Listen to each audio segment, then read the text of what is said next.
All right. Hello, everybody. It is our April idea share from Key Ministry. My name is Beth, and I am just very happy. We've already started conversation. I mean, that's how awesome this group is. So, this is just a chance. There's no set agenda. This is just a chance to share what's going on with your ministry, encourage each other, ask questions, brainstorm. So, who would like to kick us off today? I think Barb Stanley needs to. Yes. All right. Okay, so we have lots of big news. First, I'm going to ask, please keep Wonderful Works Ministry in your prayers. This month is really a lot of stuff and it's kind of overwhelming. And I don't know if anyone else that leads anything ever gets overwhelmed. Never Never, happened. just me. But I'm having one of those months. We are launching a new YouTube channel. We have new translations of other languages, and we're hiring a new staff person all this month. So please pray for us. But our big news is that we are today launching a new YouTube channel called Wonderful Works Bible Stories. And basically, we're taking all of our adapted Bible stories and putting them all in one place. So each month, we will be uploading a new special education Bible story where we use techniques that are helpful for learners with intellectual and developmental disabilities. And that each video is going to come in 6 versions. So you have the regular version, the American Sign Language version for deaf students, the video description version for students who are blind and have low vision.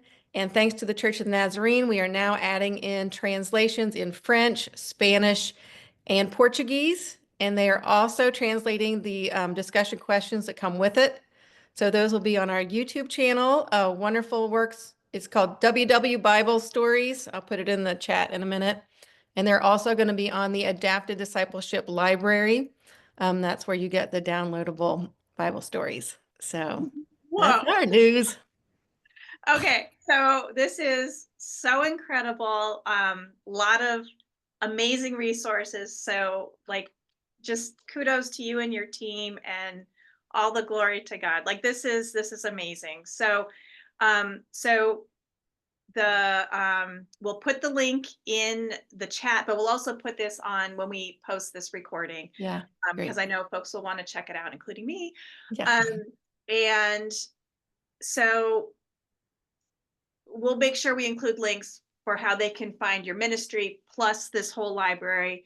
Mhm. And then Barb, if you can give a plug for the Disability in the Church conference again, specifically the workshop that you mentioned before we started recording. Yes. Yeah. Before I do that, though, I do want to give another plug. Please subscribe to the channel because we have to start over from scratch with this new channel, and we are starting the launch with like 4 subscribers. And you need a lot of subscribers for YouTube to actually suggest your stuff. So if you wouldn't mind, please subscribe at WW Bible Stories. And then my plug for Disability in the Church Conference. A lot of what we have done is only because we partnered with our denomination, the Church of the Nazarene. It has been the biggest game changer, I think, for our not just our ministry, but for getting resources out there. So we are actually going to be doing a workshop called Partnering with Your Denomination at Disability in the Church Conference. If you are part of a denomination, I highly recommend you come and see it because this is what we want. We want denominations getting on board, and it's really, really been great. This is so exciting. Thank you so much, Barb, and thank you for leading the way in partnering with denominations. We appreciate you and the work that you're doing, and thank you for sharing. Thank you. So, in the chat, Ryan has shared the Wonderful Works Bible Stories playlist. And yes, so people are already subscribing, so excellent. Thank you. That was an excellent way to kick off our idea share today. All right, I'm going to go to Sarah and then Linda. And I know you have a fake background, but I wish I was like there at your background because it's beautiful, beautiful lake background. That lake itself is still pretty cold today, so Yeah, you might that's wanna true. wait a month. This is a question for Barb. You used the word adapted, which means something different for everyone who hears it. So I was wondering if you could explain what about the stories are adaptive. Yeah, so what we did, we actually got a grant with the Church of the Nazarene to make these Bible story videos. And what we did is we did research on what techniques work best for students with intellectual and developmental disabilities. And so then we took those techniques and we built them into each video. So each video uses multi-sensory teaching techniques, interactive teaching, short animation, visuals on the screen, those type of things. And then they each also come with, if you go to our library, downloadable discussion questions. They come in two versions. So there's a level 1 that is for students who are maybe verbal and can answer questions. And then there's a level 2 where for our nonverbal or minimally verbal students, they have, you can point to the answer, those type of things. So that's kind of what we mean by adapted is we try to build in those specific techniques into each video. Thank you. Good question. Cool. All right, Linda.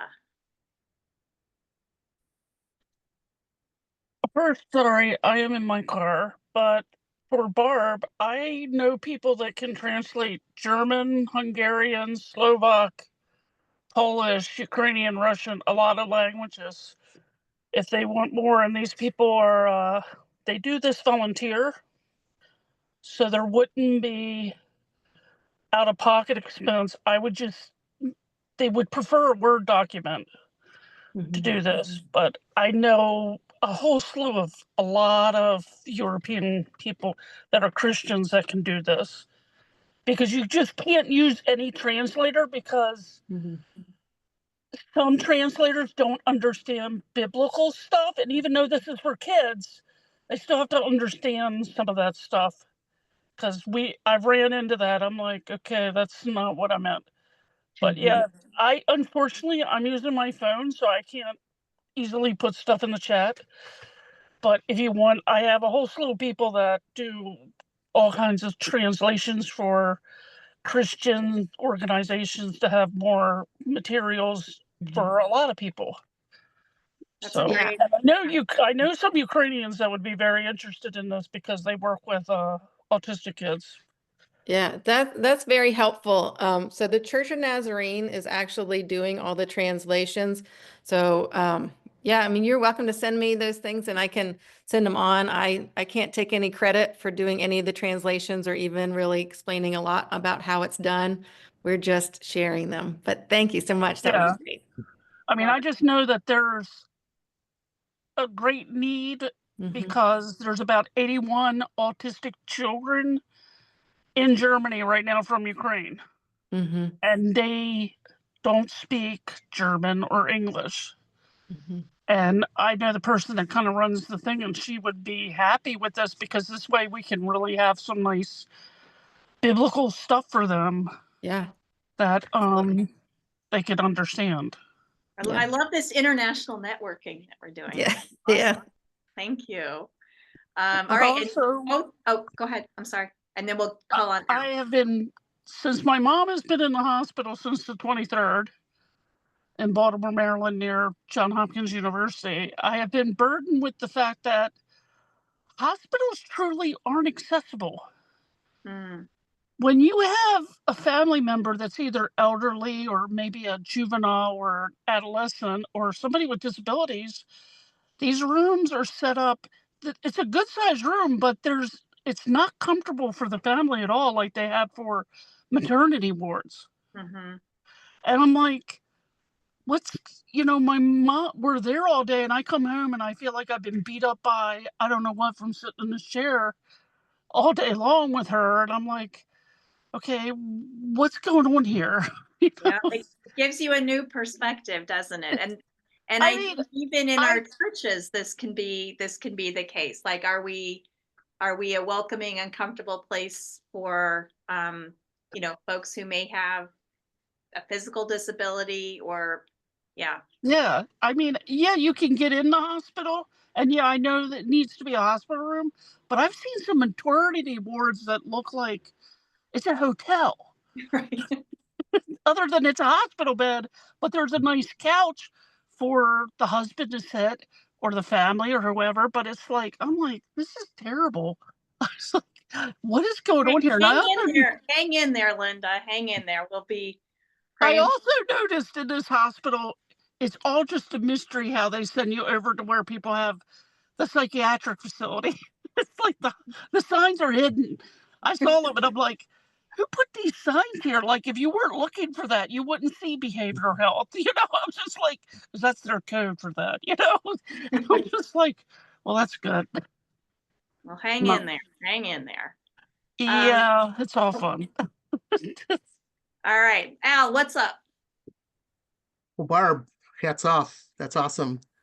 I can't wait to send the connection to my French friends and see what they think. But yeah, this is terrific. Thank you. Um, Let us we know if talked they about- have any feedback.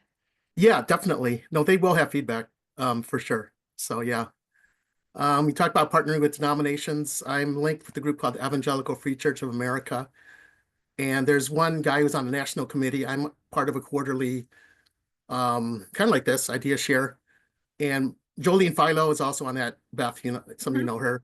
Yep. But Jim Baker is coming to Disability in Church, and some people from the district are coming too, I understand, from the Eastern District. So I hope that within the Evangelical Free Church, there's more connection with Disability in Church and key ministry and things like that. Great. With my own church, Liquid Church, I met with the special needs pastor last Thursday, Aaron, who you met, Beth, and Mhm. Liquid is still very interested in hosting another Disability in Church, and she's excited to come and learn, and she's really impressed with all that's there at the conference. So you know, for the future, we'll see. But Liquid's very interested in this conference, That's great. and that's it. Okay, thank you. Always love hearing from Al. All right, who else would like to share today?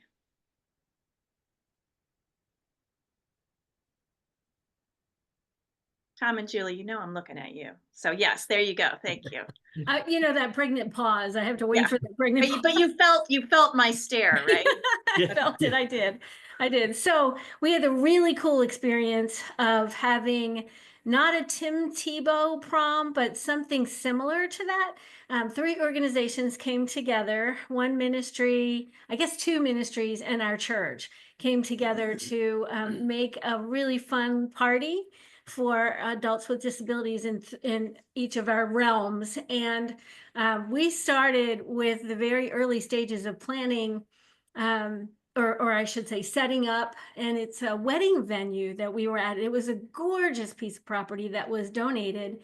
The use of it was donated to us, and it was just so precious to watch. So Amy was, our daughter Amy, who has disabilities, was in the from the beginning of setting up this place to the party ending, involved in everything that we did. She put little vegetables in cups and fruit in cups, and it was just, I think she helped in the dining room with setting out silverware or plasticware, I should call it. But it was just so cool because the other organization, one of the other organizations that were a part of it, is called Hope Out Loud. And this is a family that was in a tragic car accident when their daughter was 15. All 4 of them were in the accident, but Jen was the most severely affected, and she came away from it with a traumatic brain injury. But Hope Out Loud and our church and this other organization worked together to do this thing. And Jen and Amy have become really good friends. In fact, Jen was the one who inspired Amy to write her devotional book, because Jen had written a prayer book. And so then Amy was inspired because Jen gave her one for free as a friend. And, you know, the ripple effect that God uses each of us in our worlds, right? So that was really cool, just, you know, to have that background, but to watch those 2 young ladies be such an integral part of this is the thing that we're all trying to help people understand. They bring to the table something very precious. It's not extra. It's who they are and how God wants to use them. And we just help facilitate, make that happen, right? So that part was beautiful. And then, of course, all the friends that came, and there were some, I think there were some party crashers too, who found out about it, who never registered, which was fine. But you know, we had the tiaras and the crowns for the guys, and we had little boutonnieres and flowers for the arms of the girls, and just made them feel very, very special because they are, you know, and not special in the sense of special needs, but special because they're uniquely and wonderfully made, right? Just like the rest of us. So that was a very, very precious time. So that was on Friday. And then can you hear Amy laughing in the background? She's somewhere laughing at something. But anyway, yeah, so we had that. And then we're in our life group on Sunday morning. And you know, this life group incorporates people with disabilities as well as on purpose, and invites people with disabilities as well as those who don't have the kind that you can see to this class. And we had a discussion at the end. We were doing prayer requests, and at the end, one of the ladies there said her mom had just come through a very long medical hiccup, let's call it that way. So she's a little bit elderly, but her legs are very fragile. So this woman said, my mom would love to sing in the choir, but they said no because they can't accommodate her special needs. And looking at the space, we can see why. So of course, you know, I'm a disability advocate, so I could not keep quiet and said, well, we need to make a way. So I would appreciate your prayers as we kind of walk this road in a very loving and kind and firm way, that something needs to be done, because if it's not just her, then it's a lot of people. And there some of these people have been in this choir for years and years and years and years, and they're in their latter years, and so they get kicked out because their bodies aren't working right, you know. So there's a problem here. And I know I'm preaching to the choir here, but I had a passion. I had to keep quiet after a while because, you know, we could have gone on for another half an hour talking about it and figuring out what we could do. So anyway, I covet your prayers, and any ideas, send them our way, championsforparents@gmail.com with a little 4 in the middle, Champions for Parents. Give us your ideas, because we want to go and talk to the people that can make this happen. And I know it's a long road ahead to get, you know, some of those things done in a big corporation, in a big church, which is like a big corporation. And anyway, so we go from, you know, everything that happened so beautifully on Friday night to understanding we're not done, right? Right. You're going to say Exactly. something? No, somebody has. Oh, okay. Like something to add. So how can we help Tom and Julie cut a hole in the roof, basically, is what we're saying here, right?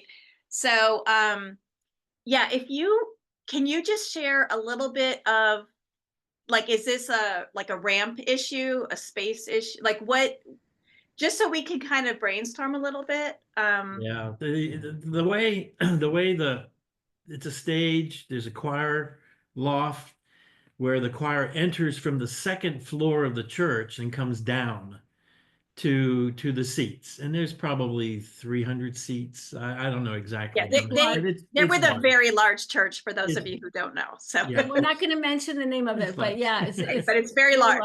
Yeah. Yeah, and I see Andrea has her hand up. I'm just wondering, did you have a suggestion there? Because no, okay. And so, you know, so getting there from the top is difficult when you're walking, trying to get down to the area. Totally not accessible to wheelchair users. Right. And so yeah, so you have everybody walking up the stairs to get out of the choir. And so then the level that you enter from the actual sanctuary room has a ramp possibility right from the back side. But once you get on the stage, it's so busy on the stage, right? Because this is what we do. We've got, you know, singers everywhere, and Orchestra. it's beautiful and it's wonderful, but it's busy. So, but that doesn't mean that it's not possible, right? You gotta have the mentality that this is something that we need to do. So yeah, we'd appreciate ideas, but it's very tight.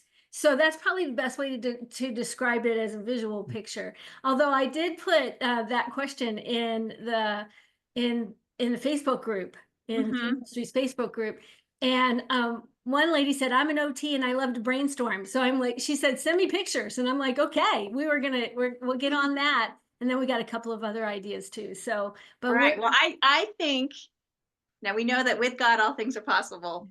And I think also with the help of some smart people here. So I know Sarah's already, I can see Sarah's brain turning here. So yes, so if anybody has any ideas, championsforparents@gmail.com. All right, I'm going to call on Andrea and then Linda.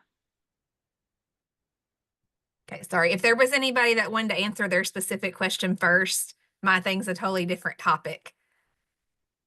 I can wait. I don't think so, but Okay. okay, go ahead. Okay.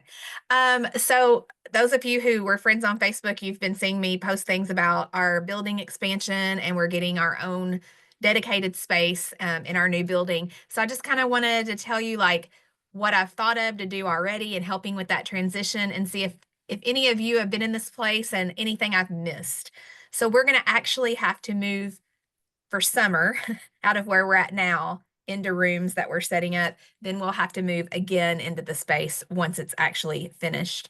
So I've kind of let the parents know. We went down yesterday and kind of did a field trip and began to show the friends. I've started talking about it every week. We're going to have a couple of weeks that we can't meet at all. So I have like home packets ready, and I'll do Facebook videos so that they can still do something. Trying to get all my equipment and stuff ordered and time it right to be here. You know, it's tricky. But is there anything else, anyone else that's been in this situation where you've had to kind of make a couple of moves, things that either you did that were helpful, or things looking back, you're like, we should have done this?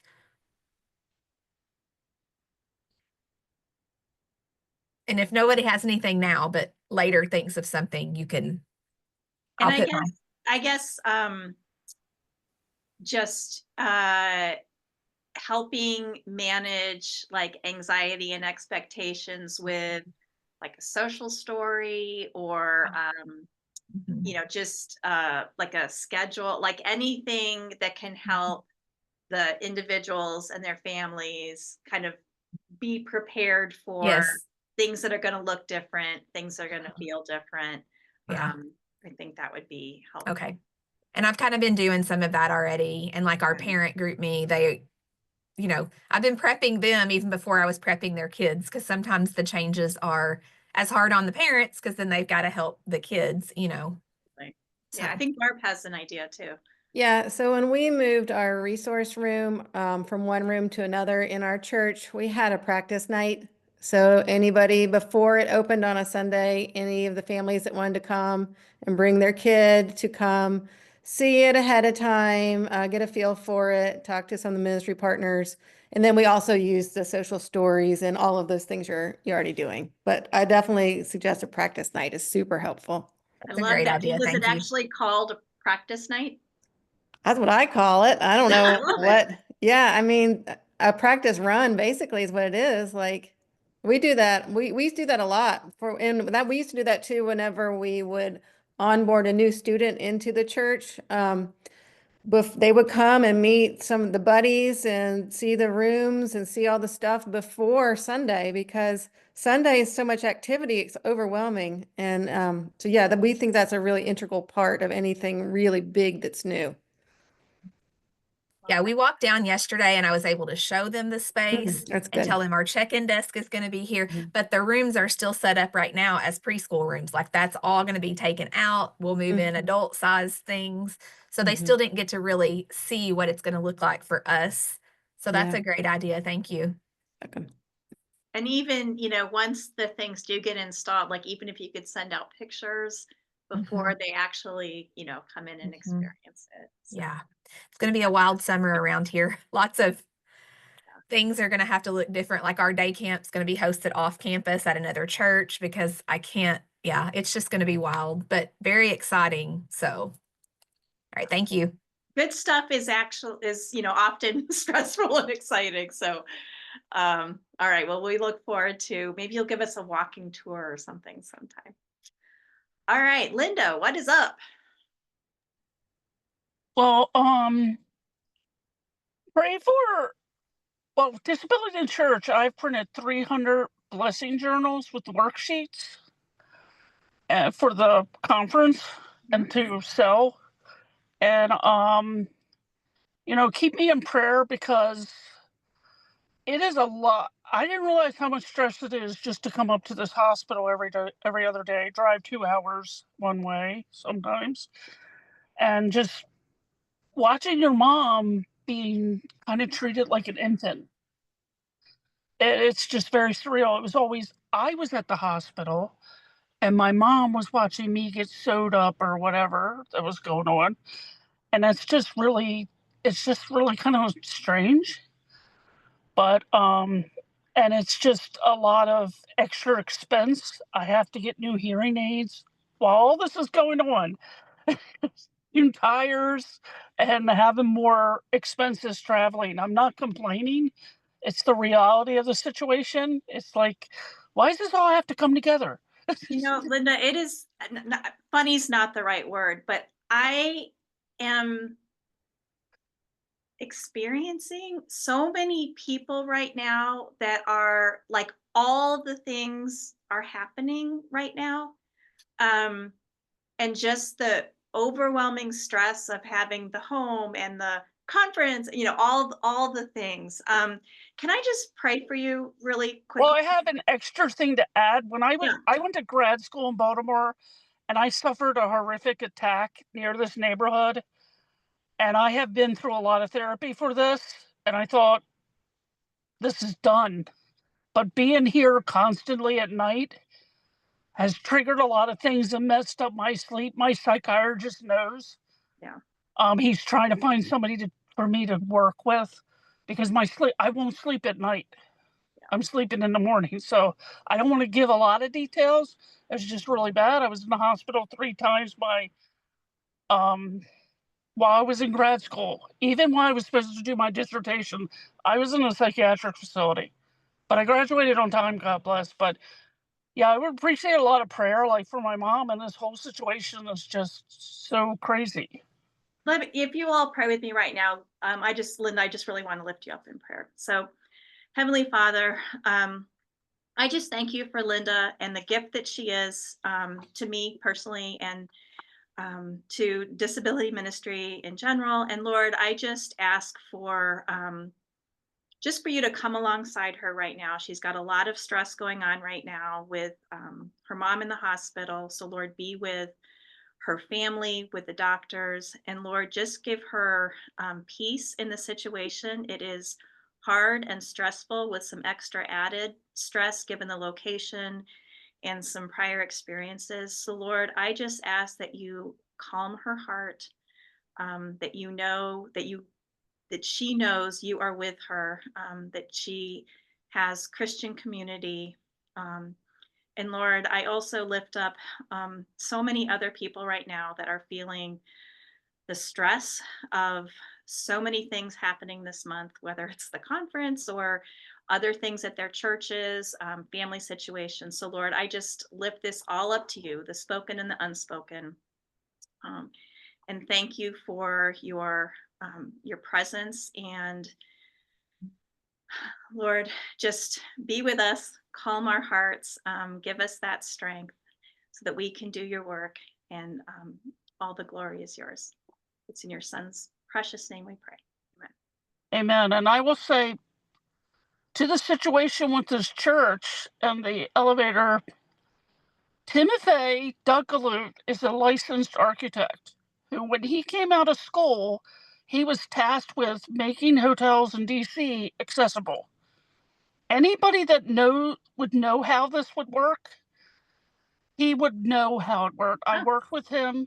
He has a ministry plus a business. And I think he is licensed in Virginia. I think he could figure this out. He will be at the conference, so people should go find him and talk to him about these things.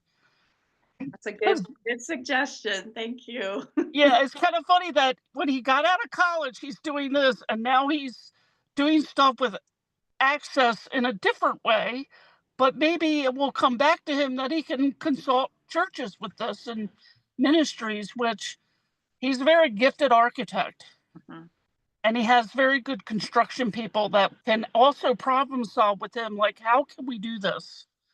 And they all have commercial licenses because you need that. in this world. But yeah, go find him and talk to him about that. All right, good suggestion. Thank you, Linda. You're All right, welcome. I'm going to call on Kelsey, who has her hand raised.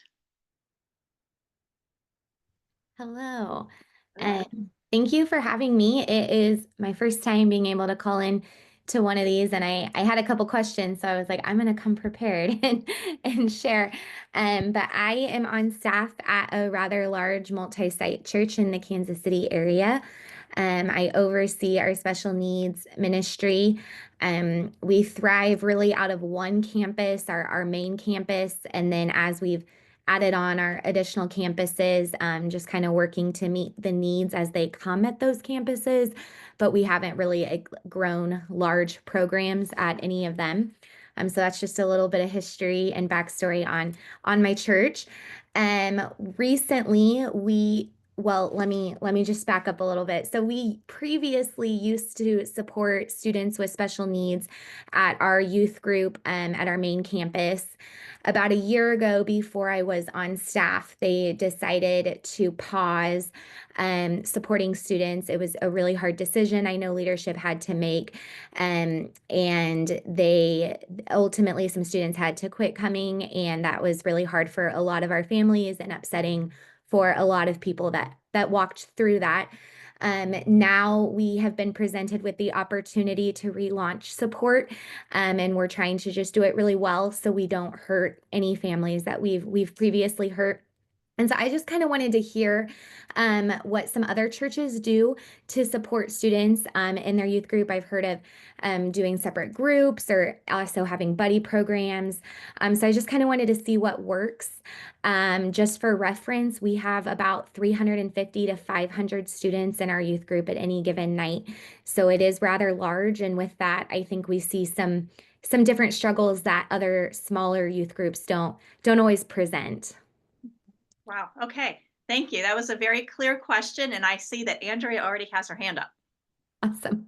So I would say our youth group probably runs 50 to 60 on like our Wednesday night youth. Probably Sunday morning life groups, maybe a little more. Some of the kids don't get to come during the week, but we do a wide variety of things. So I lead our teen and adults, and kind of that youth group age is where our parents decide, are they going to be able to go into regular youth group either with or without supports, or are they going to come over to our teen and adult program? And so we kind of work through that together, and they try both. Some of them have tried both. So we've had kids that have gone in and they've just needed extra support, maybe from the teachers or the leaders, and we were able to get certain ones in place for them ahead of time. We've had some that just needed some peer support. And again, we worked with certain kids to kind of make sure they were looking out for them. And then we've had some that have done a buddy, just like they did in our kids ministry. And we have one young man, he had a buddy at first, and then he dismissed his buddy. He didn't need his buddy anymore. And so kind of don't be afraid to try different things, I guess is what I'm saying. And letting them figure out where they're most comfortable and how that looks. So. Thank you. All right. Al has his hand raised. Yeah, I'm part of a pretty big multi-site church. I think our youth group probably has 200, 300. We're doing two youth groups, one in South Jersey, one in North Jersey now because it's too far. But when possible, we have students with disabilities and a buddy with them mainstreamed into large group sessions and small group sessions when that's possible. Part of my discussion with our special needs pastor is I have a son that will be going into high school in a year and a half. So that was part of what I wanted to talk about. And she's working on, again, it's not really created. You kind of have to create it yourself. A program for those that couldn't function in a large, more typical youth group. And so it's in the works right now, and I'll probably be part of that team. But yeah, that's something that we're working on. And with our young adult group, college and career, we're also, when possible, mainstreaming young adults with disabilities into that as well. Some have more one-to-ones, others don't. And they're also trying to not have parents there too, to kind of make it more of a feel for a young adult group, things like that. So that's all in development, but it is something you have to work out, and our church is trying to work that out as well. Thank you for sharing your experience, Al. Sarah. My suggestion would be to send out a survey of some kind to all of the families that would be impacted by this. So anyone that you're hoping will be joining the youth group as a result of being able to offer these new things, with the question, what barriers are you currently experiencing? Because the families and the individuals themselves know best why the program you already have isn't working for them. So if they say, you know, the fact that we're expected to participate in icebreaker games is a barrier, then you can plan for something else to do either at the same time or instead of. If the students say we don't have enough time to use the bathroom, like that way you'll know what you need to work on and what might be a good idea but isn't actually important to your particular group. That's a really, really great suggestion. Thank you, Sarah. And that applies to so many of the things that we do. Thank you. Andrea R. has her hand up. I just thought of one more thing. Not only do we let them try both, but we have some that do both. We have one young lady, she's more comfortable in our special needs class on Sunday mornings, but then she does the extra stuff with the youth group. And then we have a young man, it's not youth age, but just to kind of show we really do whatever is best. He does our adult class, teen and adult class. He also goes to our college class, and he also goes to our young pro class. And then he serves some too with our preschoolers. And so really just letting people go where they're most comfortable, you know, and having options for them. Thank you. All right, and Zach has shared in the chat separate space. They have a separate class and space for students with special needs. So you're seeing kind of a variety of different options here. And what I'm hearing is, you know, for each individual person, it might look different on different weeks. So yeah, any follow-up, Kelsey, or do you have another thing to add? No, I think that's great. I mean, I had kind of heard about all of those options, but I think one, just hearing that we have places and spaces that offer both. I love that.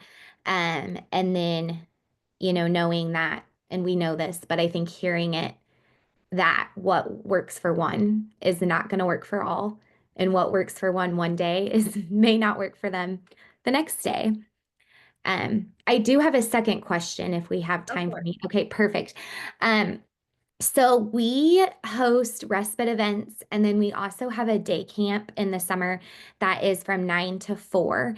And at those events, we have a behavior team that just kind of responds to higher level behaviors. We see a lot at camp that it is hard for them to be there for 35 hours a week, especially depending on what some of their supports are and diagnoses. We are a CPI certified organization, so we do have individuals on staff and higher level volunteers that are trained in restraints and safety interventions if needed.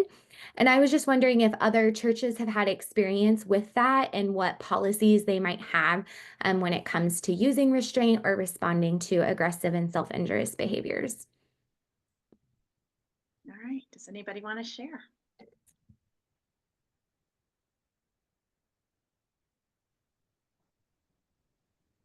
I know many churches that I talk to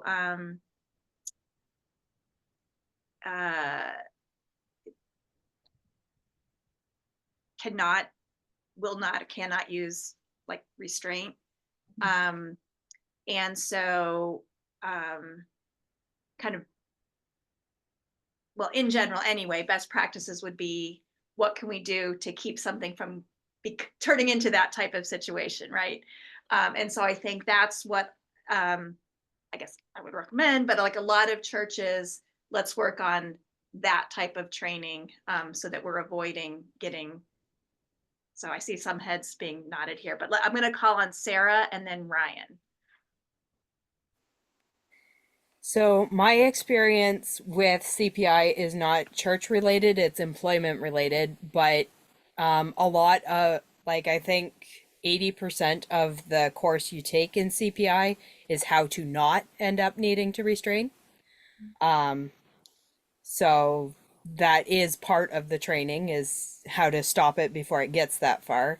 As far as policies, I'd recommend maybe looking at what different organizations that have like group homes or whatever as part of their profile, because that's often where restraints happen, and they would be better able to kind of direct you towards what kind of policies you might need for legal purposes to keep yourselves and the students you're serving safe. Thank you. And yes, I've gone through CPI training, and yeah, the majority of the training is on like kind of the like the, so you don't have to use the actual techniques. Ryan. Yeah, I don't want to contradict anything that CPI training would say, but I do want to just throw out that church can be a little different than the policies that a school or a workplace might institute, because it's a church. And we have a student in our ministry who will occasionally have self-injurious behavior of kneeing himself in the forehead. And I don't know why that is. And so the interventions for that begin with trying to stick a pillow between his knee and his head. And if that doesn't work, then it usually becomes my hand in between, because that's softer. And there's been weeks where I've left with big bruises on my arm because he winds up headbutting my arm. But every time we've been able to work through that together, he's wanted to not leave the classroom at the end of the day. And so that's like not a business approved way of dealing with it. But the perspective that I have when going towards that is, if it's worth people crossing an ocean and learning a language and translating the Bible in different languages so people can know the gospel, it's worth me getting bruised. Now, I would not put that on anybody else. I would not write that into the handbook. But if you can adopt that perspective, that gospel mentality is very different than asking, well, what's kind of the standard best practices for special education or a business or a group home. So I don't know if that makes any forward progress, but just consider the difference there when you're shaping that policy, and when you're also having that personal decision of what are you going to do in the moment when that kind of thing happens. So Thank you, Ryan. That's a good perspective. Thank you. Andrea R. I think too, what we do here is we have policies like in our rooms. If someone begins to something triggers them and we see things escalating, if we're unable to get them to leave, we don't restrain because we're not certified to restrain. We have procedures in place with what happens with the other people in the room. And our policy is we're going to clear everybody else out and give that person, if we can't get them out, give that person time to calm down. And also like making sure your security team and that kind of stuff knows. I've told them, if you see us running with someone, just run with us. Don't try to restrain them. I mean, obviously, if they run in the parking lot and they're running in front of a car, we're going to do whatever to try to stop that. But just educating people that sometimes restraining can make it worse, and we're not trained to do that. And so just having those policies in place for what to do. And also realizing, like you said, Ryan, like, I'm not saying you shouldn't restrain at church, because there may be a time if you're trained that would be needed, but just that church is different. And a lot of times our friends, they are restrained in other settings, and we want church to be a place where they're just loved, but also we have to keep them safe. So it's like a tricky thing. And the room clear thing is definitely, I mean, just, I recommend that you have a policy in place so that your volunteers know, how to keep everyone, including the student that's, having the meltdown, and the other students in the room, and your volunteers safe. So, And I learned that the hard way, because we did not have that in place, and we had someone have a meltdown. And in my mind, I would have started moving people, but my volunteers froze. And then we had other friends crying and scared. And so it was after that, I was like, okay, here's what we're going to do moving forward, Yeah. And, I think God gives us these opportunities to learn, right? So we almost had an opportunity to learn about what to do when the fire alarm gets pulled during respite. We came this close to having that opportunity to learn. But you can imagine that led to some discussions so that we came up with a plan should that happen, again. So, Sarah. Again, I realize I'm preaching to the choir here, but something else that's really important in helping avoid anything that involves restraints is consistency across teachers. So my nephew is almost 3 years old and is a boy, so likes to roughhouse. And some teachers are okay with it, some are not. The church policy itself says it's not allowed, but if some teachers allow it, then the kids don't learn that it's not allowed. And that has created a lot of frustration both for him and for his parents, because sometimes he can push his friends and they push him back and everybody has a great time, and other times he gets kicked out of class. So, and he happens to be neurotypical. So for our friends that are not as able to be cognitively flexible, it's even more important that the teachers all set the standards together and all enforce them equally. Consistency is so important for so many of the things that we do. And not just, as you said, for those, who maybe, are on the spectrum or whatever. Like, it's important for all of us, including me. So thank you for sharing that. I'm just going to read a couple things from the chat in case people can't access the chat. When we were having the discussion about crossing the oceans to reach people with the gospel, totally agree. Their souls are just as important, and kicking them out is detrimental to sharing the gospel. And then Ryan said, choose where you can accept risk. I accept risk to my own well-being. I would not accept risk to the well-being of a different child in our ministry. And again, this is all about kind of coming up with a plan. And so thank you for sharing these very real scenarios so that we can kind of think through and come up with a plan and be prepared. Anyone else?